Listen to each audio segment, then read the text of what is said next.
6 months later, divorcing my husband was a huge mistake. This one is long but worth it for everyone to read. If I could give anyone a piece of advice for divorce, it would be to not do it. Under normal circumstances, if your spouse is beating you or threatening you or your children, then of course get out. In my case, there was no abuse. We were together for 8 years. That was mostly good, and we have 4 kids. I got a promotion at work, and I got it in my head that my husband was dragging me down or at least holding me back for more success and a better life.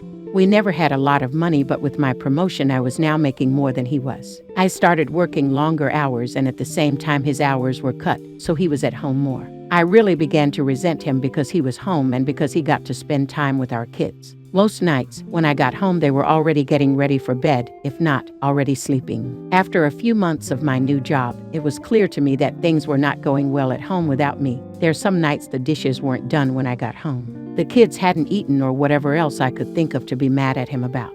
It really didn't matter. He kept saying that he would try harder, but that it was hard being home all the time. That always made me really mad. For the next couple years, things kept getting worse. My hours weren't any shorter, and his were on and off full time. There was no convenient time for him to be working full time because of my hours, but we also needed the money. Whenever he would tell me that he could get extra hours, I would always complain, and the less hours he worked, the more I complained that he wasn't bringing in enough money. Whenever he brought up the contradiction, I would tell him that he needed to figure it out.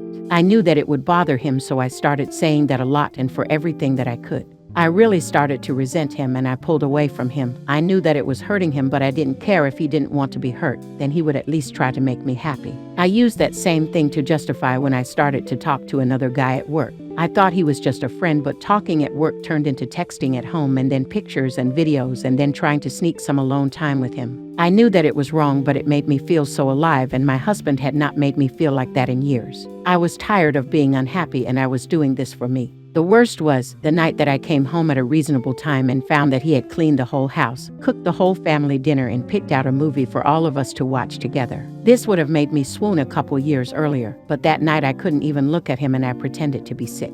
I spent the rest of the night in bed while he waited on me and checked on me and even made me different food and brought it to me in bed. It made me feel terrible. And then it made me angry that he made me feel that way, and by the end of the night, I was texting with the other guy. Over the next month or two from that night, it did not matter what he did, he was wrong just for breathing. Most days he would get so upset with how I was treating him, and I would just wait and egg him on into losing it, because I knew it would happen eventually. After most of the fights we had, he would apologize for whatever I told him he did wrong, if there even was something, but I never did. I would usually find a way to make him feel even worse. I knew that I was right because he was wrong, and that was all that mattered to me. I even pretended that I didn't care when he found out about my relationship with the guy from work. It really destroyed me inside to see him holding back tears, but I wasn't going to let him see that he was at his weakest. And that was when I chose to tell him that I wanted a divorce. I could almost hear his heart shattering inside his chest.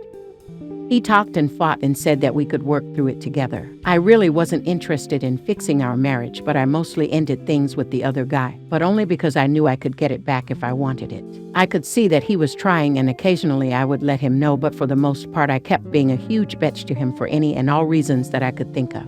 I'm not sure how much more the man could have done to make me happy besides finding a job that paid enough for me to not have to work at all. He said that he was looking, but looking and finding are two different things. It was around this time that I discovered this group and a few others. I started posting things about him from my perspective only, and I got so much positive feedback for how I was feeling that I knew I was right.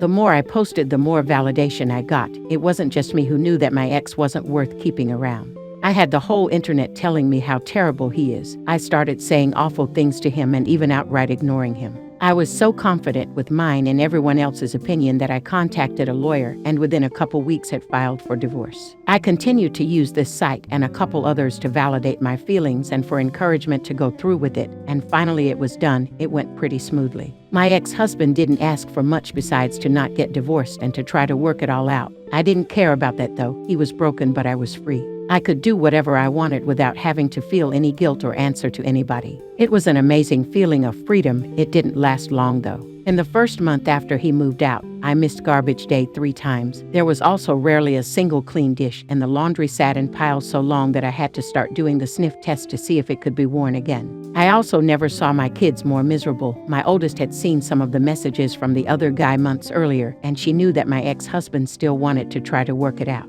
It didn't take her long to stop talking to me at all except to say that she wanted to go to ex-husband's house. The others all told me that they wanted to live with my ex-husband too. I did my best to try to make them happy, but I ended up just buying those toys all the time, and the happiness only lasted minutes. I also was having a lot of trouble with work. Being alone, I couldn't work all those extra hours that I was expected to. I finally gave in and started calling my ex-husband to watch the kids. He would always come over as soon as he could, and he always asked me if I needed anything when I would get home. I would find clean dishes and laundry and even dinner sometimes.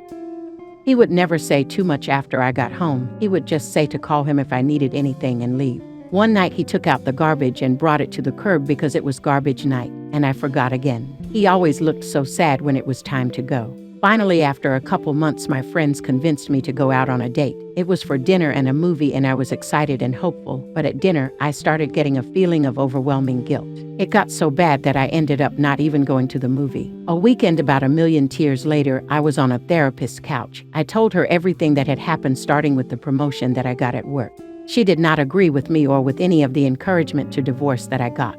I ended up in her office too often, and sometimes 3 times a week, and the more that I talked to prove that I was right, the more I started to see how wrong I was. It was truly heartbreaking. I don't know if I cried as much in my whole life as I did in the first month in her office. After about $2,000 of therapy sessions, I learned that my ex-husband had his faults, but I figured out that mine were so much worse. I did so many awful things and said awful things that I even wouldn't want to be with me, but he did. I still remember him asking me in the meeting with a lawyer to please not go through with it. I did go through with it though, and then later I bragged on here how great it felt. I was so wrong, and now I can see it. A couple weeks ago, I went outside with him when he was leaving the house. I asked him about getting back together. When he looked at me, his eyes were full of tears and a couple went down his cheeks. He told me that he didn't know if he could. He said that the pain has been too much for too long, and that if we got back together that I might just turn around and do it to him again. He said that he always thought that I would realize how much he loved me and stop up until I signed the divorce papers, and let out a big over-exaggerated sigh of relief.